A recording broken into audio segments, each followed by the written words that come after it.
Hello मेरे प्यारे साथियों, आज जो आपका फिजिक्स के प्रकाश की परावर्तन का दूसरा लेक्चर है, जो कि आप कहते हैं कि बहुत सारे दिनों में क्या करें नहीं करें, कम दिन बाकी है, लेकिन हम चाहते हैं कि कम दिन में भी आपको बहुत सारा चीज़ दे दें। तो आप चाहेंगे तो मेरे साथ जुड़े रहें और ये वीडियो को अंत तक देखेंगे। लगेगा थोड़ा खराब, लेकिन अच्छा से देखेंगे तो उसमें से अच्छा निकलेगा। कोई चीज़ को आप गलत चीज़ से नज़र से देखेंगे, नज़र ही है तो है, कहते हैं नज़र से जो चीज़ देखेंगे अच्छा के लिए तो अच्छा ही दिखाएगा, खराब के लिए खराब ही दिखेगा। तो ये है। और चलते हैं जेके दो बात कहते हैं कि प्रहलाद के पिताजी को दिख रहा था, प्रहलाद को दिख रहा था कि हर जगह भगवान है, लेकिन उसको उनके पापा को नहीं दिख रहा था कि भगवान कहाँ है। तो यही कि उसके नज़रिया कैसा था और उसका नज़रिया कैसे है, इसलिए नज़रिया पर होता है कि आप वीडियो देखते हैं तो उसके समझते होंगे क्या कचरा मचरा देखते हैं, और सिंपल को क्या हम पढ़ाई करें, क्या है भरा हुआ, इसे इस पर मत जाइएगा। मेरे समझाइए, समझने के समझा रहे हैं, आप समझने की कोशिश करेंगे और मैं कोशिश करूंगा कि आप समझ जाएं अच्छे तरीक़ा से। पहला नंबर है प्रकाश का परावर्तन, जो कि रिफ्लेक्शन ऑफ लाइट होता है, उसको हम रिफ्लेक्शन ऑफ लाइट, जबकि आपको प्रतिबिंब जो कि वास्तविक प्रतिबिंब होते हैं और काल्पनिक प्रतिबिंब होते हैं। क्या होते हैं? वास्तविक और आभासी। तो वास्तविक प्रतिबिंब होता क्या है? किसी बिंदु स्रोत से आती प्रकाश की किरणें दर्पण से परावर्तन के बाद जिस बिंदु पर वास्तव में मिलती है, क्या बोला? वास्तविक प्रतिबिंब, मतलब कि रियली में क्या हुआ? रियली में वास्तव में मिलती है। मैं कहता हूं आज उससे मिलूंगा, क्या बात सही है? मिलेंगे, क्या अभी बोल दिए मिलेंगे तब ना कहेंगे, वास्तव में रियली में सच में मिलेंगे। तो क्या है? वास्तव में मिलती है, उससे हम कहते हैं, उस बिंदु स्रोत को कहते हैं हम वास्तविक बिंदु स्रोत कहते हैं, वास्तविक प्रतिबिंब कहते हैं। क्या कहते हैं? वास्तविक प्रतिबिंब कहते हैं। अब इसका एक पॉइंट और है, वास्तविक प्रतिबिंब वस्तु की अपेक्षा हमेशा क्या होता है? उल्टा होता है। क्या होता है? उल्टा होता है। आप मान के चलो आभासी प्रतिबिंब है, आभासी प्रतिबिंब, ये तो भाषा समझ गए, क्या हुआ? वास्तव में मिलना, रियली में, सच में। अब क्या है? इसका वास्तविक प्रतिबिंब वस्तु की अपेक्षा क्या होता है? हमेशा उल्टा होता है। आभासी क्या है? आभासी किसी बिंदु स्रोत से आती प्रकाश की किरणें परावर्तन के बाद जिस बिंदु से आती है हुई प्रतीत होती है, उससे बिंदु स्रोत को हम का आभासी कहते हैं। आभासी को हम क्या कहते हैं? काल्पनिक कहते हैं। कहते हैं ना कि झूठू मूठू के खेल ना, झूठू मूठू के का फोटो बना ले, और कहते हैं उसी तरीका से प्रतिबिंब होता है। वो आभासी प्रतिबिंब वस्तु की अपेक्षा हमेशा सीधा होता है। क्या होता है? हमेशा सीधा होता है। अब चलते हैं, क्या एक और चीज बताया गया, कोई वस्तु समतल दर्पण से जितनी आगे होती है और उसका प्रतिबिंब दर्पण के उतना ही पीछे बनता है। तुम जितना भी आगे जाओगे उतना तुम्हारा बड़ा प्रतिबिंब बनेगा, तुम अंधेरी रात में निकलोगे, ऐसे ही प्रतिबिंब बनते। चलो कि अब हम चलते हैं बहुत बीवीआई से भी बहुत मोस्ट बीवीआई गोलीय दर्पण। चलिए कि गोलीय दर्पण, क्योंकि बहुत सारे टॉपिक है, लेकिन मैं छांट के पढ़ाऊंगा। क्रैश कोर्स है, आपको ढेरी सारे पढ़ा देंगे लेकिन दिमाग से उड़ जाएगा, इसलिए मैं point by point, topic by topic, और इस टॉपिक को आप पढ़ते जाएंगे, आपको एग्जाम में बहुत बेहतर से बेहतर नंबर मिल सकते हैं। क्योंकि कहा जाता है कम खाओगे तो संतुष्टि मिलेगा, मतलब कम खाओ, अच्छा से खाओगे तो अच्छा मिलेगा, फल मिलेगा। यही है कि हम कम ही पढ़ा रहे, लेकिन इसमें ही बहुत सारा चीज है।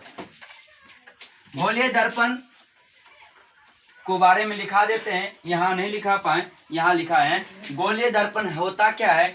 उस दर्पण को कहते हैं जिसकी परावर्तक सतह किसी खोखले गोले का एक भाग होता है। क्या होता है? जिसकी परावर्तक किसी खोखले गोले का एक भाग होती है, उस गोलीय दर्पण को हम, मतलब उस दर्पण को हम कहते हैं गोलीय दर्पण कहते हैं। देखो है ना, ये सारा चीज है ना। अब कहोगे गोलीय दर्पण होता कितने प्रकार के? तो दो प्रकार के। कौन कौन? अवतल दर्पण, उत्तल दर्पण। कौन कौन?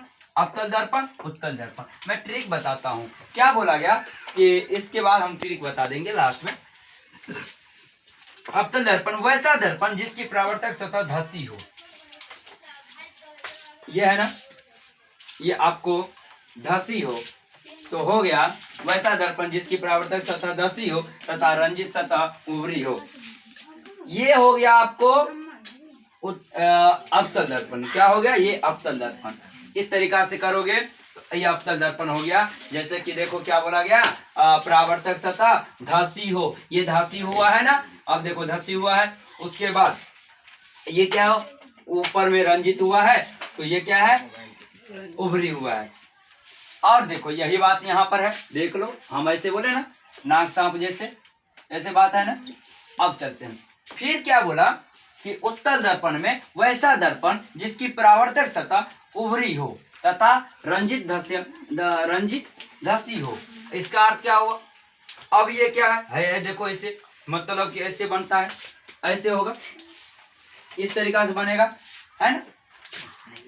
रंजित वाला क्या होगा, मतलब कि देखो कि वैसा दर्पण जिसकी परावर्तक सतह उभरी हो, मतलब परावर्तक सतह उभरी होता है, इसमें क्या होता है, परावर्तक सतह धसी होता है। और इसका रंजित धसी हो, रंजित वाला जो कि रंजित मतलब पेंट किया हुआ, मतलब रंजित नाम समझ में आ गया कि रंजित कलय क्या है, ये पेंट किए करते हैं, उसको पेंट कहते हैं। उसके बाद इधर काला काला कर देते हैं उसको। और उसके बाद चलते हैं, अब यहाँ से बात आया कि ये है प्रधान अक्ष, मुख्य अक्ष, परावर्तक सतह, रंजित, कलय, वक्ता, तिर्जा, अवतल दर्पण कलय क्या है। तो अब देखिए खोखला गोला बना लिए। अब कहते हैं क्या, ये हो गया सेंटर, केंद्र हो गया, क्या हुआ, वक्ता केंद्र हो गया। ये क्या हो गया, ध्रुव, मतलब ध्रुव हो गया। प्रधान अक्ष, ध्रुव कहते हैं, गोलीय दर्पण के मध्य बिंदु को दर्पण का ध्रुव कहते हैं। मध्य बिंदु कौन हो गया, ये। अब उसके बाद वक्ता केंद्र के गोलीय दर्पण, वक्ता केंद्र का गोलीय दर्पण के जिस गोले का भाग होता है उस गोले को केंद्र को हम दर्पण का वक्ता केंद्र कहते हैं, उस गोले का। फिर बोला गया वक्ता तिर्जा क्या होता है, तुम लोग को वृत्त में बताया होगा बहुत सारी चीज। तो गोलीय दर्पण जिस गोले का भाग होता है उसकी तिर्जा का दर्पण को हम वक्ता तिर्जा कहते हैं। प्रधान हो ये मुख्य कहते हैं, मुखिया सबसे मैन मुखिया होता है। गोलीय दर्पण के ध्रुव से वक्ता केंद्र को मिलाने वाले, अब जानते हो एक बात बताते हैं, याद रखोगे, दिमाग में रखना कि मुखिया का काम होता है सबसे मिला कर रखना। लड़ाई झगड़ा हो लेकिन मिला के रखता है। घर में गार्जियन होते हैं ना, तो वो क्या सोचते हैं कि हमारे घर में सब परिवार ठीक से रहे, मिलजुल कर रहे, तो वही उसी कहते हैं प्रधान या मुखिया कहते हैं ना, मुख्य अक्ष। तो यही समझ जाना, गोलीय दर्पण के ध्रुव से वक्ता केंद्र को मिलाने वाली रेखसल रेखा को दर्पण को प्रधान या मुख्य अक्ष कहते हैं। तो मैं यहाँ तक बता दिया। और लगभग में गोलीय दर्पण के अवतल दर्पण किसे कहते हैं, उत्तल दर्पण किसे कहते हैं। अब चलते हैं, मैं उतना बहुत सारे डिपेंड में नहीं जाएंगे, अंदर में नहीं जाना है, लेकिन मैं ये आपको ये बताने के लिए, ये याद करने के लिए तरीका है, बहुत अच्छा है। ये अवतल दर्पण की में बने, मतलब ये दूसरा पॉइंट टॉपिक हो गया। अवतल दर्पण बने प्रतिबिंब की स्थिति प्रकृति के उनका आकार हो या साइज हो, क्या बोला, उनका आकार साइज कैसे बनते हैं। और अवतल दर्पण के प्रतिबिंब कई वस्तु के प्रकृति पर क्या बनते हैं, ध्रुव पर रहेंगे तो उसका प्रतिबिंब कैसा बनेगा, ध्रुव पर बनेगा। उसका आभासी होगा, मतलब वास्तविक होगा आभासी, तो आभासी तुम लोग को सिखा दिए कि आभासी होने पर कैसे होता है। आभासी होने पर हमेशा वस्तु कैसा होता है, सीधा होता है, ये दिमाग में रखना है। आभासी होने पर वस्तु कैसा होता है, सीधा। वास्तविक पर उल्टा, ये दिमाग में हमेशा रखोगे तो बहुत याद रहेगा, याद रखना।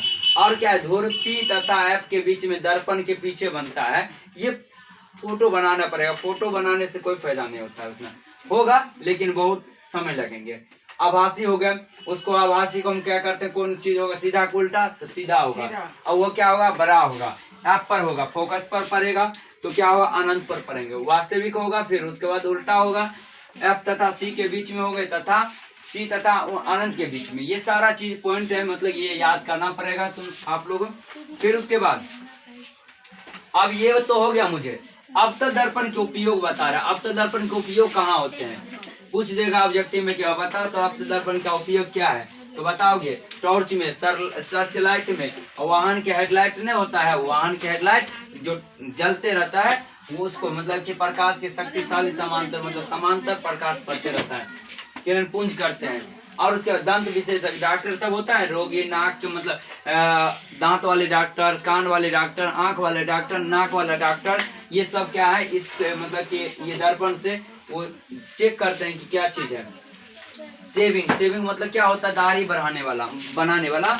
तो सेविंग मतलब होता है सेविंग दर्पण, जो कि दाढ़ी बनाते हैं वो। हजामती मतलब कि हजाम के मतलब दुकान। सौर भट्टी मतलब सूर्य के प्रकाश को केंद्रित करते हैं, उसे सौर। तो इसके लिए अब इतना चीज है, मान के चलो कल हम क्या करेंगे, कल भी इसी चैनल पर आप लोग को तीसरा लेक्चर होगा, इस पर होगा कि उत्तल दर्पण का उपयोग, उत्तल दर्पण के प्राकृतिक और उसका आकार साइज, और उसके बाद R/2 और 1/v का भी सीध हो जाएगा लगभग। ये 4 चीज होगा, उसके बाद चैप्टर खत्म हो जाएगा, कल का क्लास एंड होगा इस चैप्टर का। इसके बाद फिजिक्स के मतलब बायोलॉजी केमिस्ट्री का चलेगा, धातु अधातु क्लास चलेंगे। इसके लिए इस चैनल पर बने रहे और आप लोग इस चैनल पर मतलब एग्जाम तक आप बने रहे, आपको एग्जाम तक में अपडेट मिलते रहेंगे। आपको हमेशा VVI क्वेश्चन, हमेशा ये कि आप लोग को घर बैठे तैयारी हो जाएगा। आप जो भी है घर से दूर हैं, हमारे से दूर हैं और इस कोचिंग से दूर हैं, तो ये कोचिंग से दूर नहीं समझिएगा, आपके पास हैं। तो ये क्या हो गया, ये आपका फिजिक्स का दूसरा लेक्चर है।